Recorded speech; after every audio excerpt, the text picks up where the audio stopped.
আপনি একা নন, আমরা আপনার কষ্ট বুঝি। এমপ্যাথি মাদকাসক্তি চিকিৎসা ও মানসিক স্বাস্থ্য সেবা সংস্থা উত্তরা। আমরা কথা বলছি এখানকার ডাক্তারদের সাথে, তারা আমাদের জানিয়েছেন বিস্তারিত মেহেদী হাসান হীরার প্রতিবেদনে। আমি এখন আছি ঢাকার উত্তরায় ৫ নং সেক্টরে empathy drug addiction treatment and mental health society.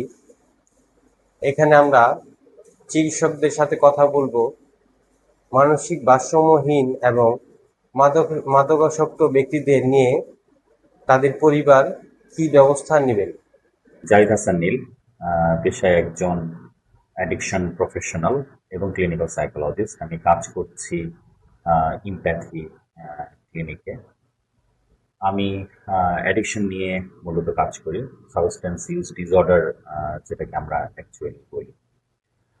তো সাবস্টেন্স ইউজ ডিসঅর্ডার বা মাদকাসক্ত এটা একটা ক্রনিক রিল্যাপসিং ব্রেন ডিজিজ আমরা বলি মূলত। তো হচ্ছে এই রোগে যারা ভোগেন সবার অনেক পরে পরিবার অ্যাকচুয়ালি বুঝতে পারে যে তার সন্তান এমনটা হচ্ছে।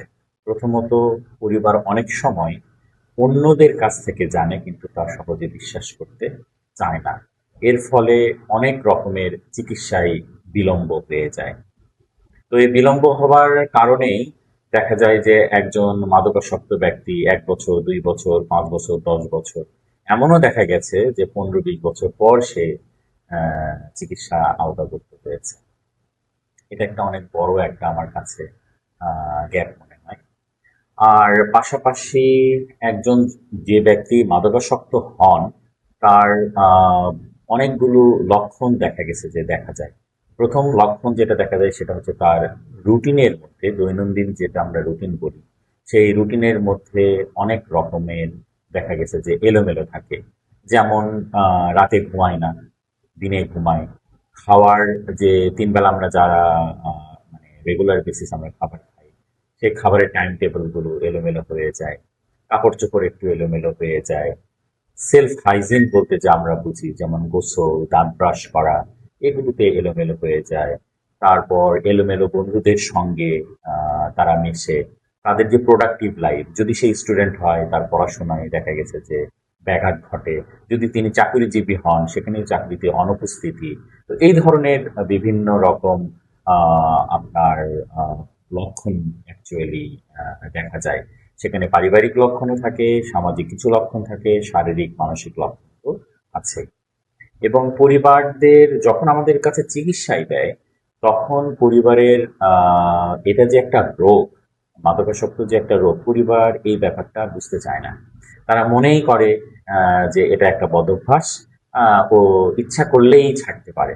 তবে এখানে ইচ্ছাটাও যেমন জরুরি, পাশাপাশি চিকিৎসা একটা পদ্ধতি, একটা প্রসেসের মধ্যে আগাইতে হয়।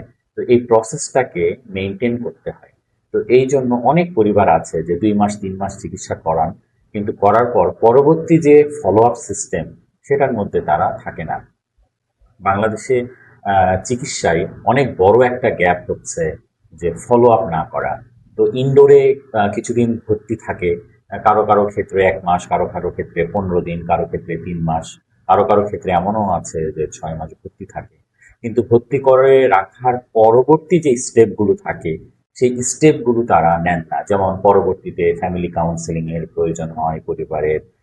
ক্লায়েন্টের জন্য, যিনি রুগী থাকেন তার এখান থেকে বের হওয়ার জন্য অনেক ধরনের দক্ষতাগুলো প্রয়োজন থাকে। সেগুলো সে কিভাবে নার্সিং করতেছে, যত্ন নিচ্ছে, ওষুধপত্র ঠিকঠাক মতো করে খাচ্ছে কিনা, পরিবারের সাথে যে সম্পর্কগত ঝামেলা হয়েছিল সেই সম্পর্কগুলো তিনি ঠিকঠাক মতো করে পালন করছেন কিনা।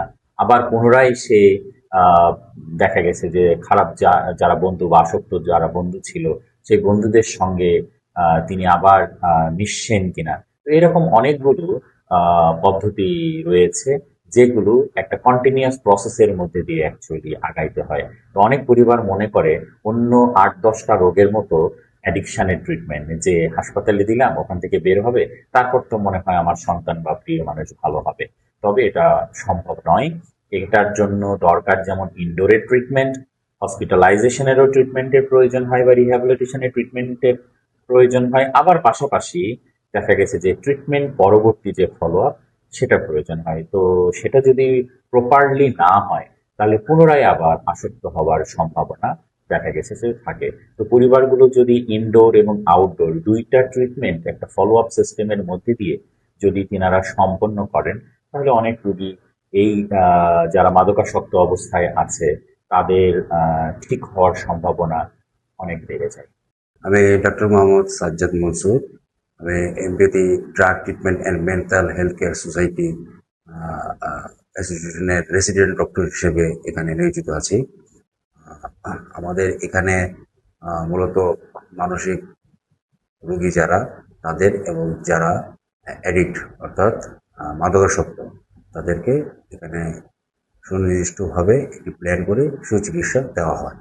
জানাবেন, অনেক অভিভাবক আছে যে তারা আসলে মনে করে যে রিহ্যাব সেন্টার মানেই কি তার সন্তানকে টর্চার করে। এই বিষয়টা যদি একটু খোলাসা করে আমাদেরকে জানাতে। আচ্ছা, আমি আসলে রিয়েল জগতে যতটুকু দেখেছি এবং শুনেছি, হ্যাঁ, এই ধরনের একটা ভীতি গার্ডিয়ানদের মধ্যে রয়েছে। আসলে এটা হয়তোবা এক সময় ছিল, হয়তো এক সময় ছিল। তো এবং এখনো হয়তো কিছু কিছু যেগুলো একটু বলতে খারাপ লাগলো, একটু নিম্নমানের আছে, সেখানেও হয়তো হয়। তো কিন্তু আসলে এই জিনিসটা কখনোই ঠিক না। কারণ একটা জিনিস মনে রাখবেন, আপনার সন্তান কিন্তু একজন রোগী, সে একজন মানসিক রোগী। যারা মাদকাসক্ত তারা কিন্তু মানসিক রোগী, এবং রোগীদেরকেই কখনোই এগ্রেসিভ বা ভায়োলেন্ট ভাবে ট্রিটমেন্ট এটা ইন্টারন্যাশনাল কোনো বইতে বা কোথাও পাবেন না। তাদেরকে ভাবে তাহলে তো ধরেন একটি ক্রিমিনাল যেখানে জেলখানা, যেখানে কিনা ডিটেনশন তো হয়, সেই জায়গা আর মাদকাসক্ত নিরাময় কেন্দ্রের মধ্যে পার্থক্য কি? রিহ্যাবিলিটেশন অর্থাৎ তার পুনর্বাসন করা, অর্থাৎ সে আপনার সন্তান জন্ম পরে সে যেরকম ছিল স্বাভাবিক, সেই স্বাভাবিক অবস্থায় ফিরিয়ে আনাটাই হলো গিয়ে নিরাময় সেন্টারের কাজ আর কি। তো এখানে আসলে টর্চার করে বা ভয়ভীতি দেখিয়ে এই ধরনের কোনো সিস্টেমে আসলে ট্রিটমেন্ট এটাকে সাপোর্ট করে না যে সে ভালো হবে।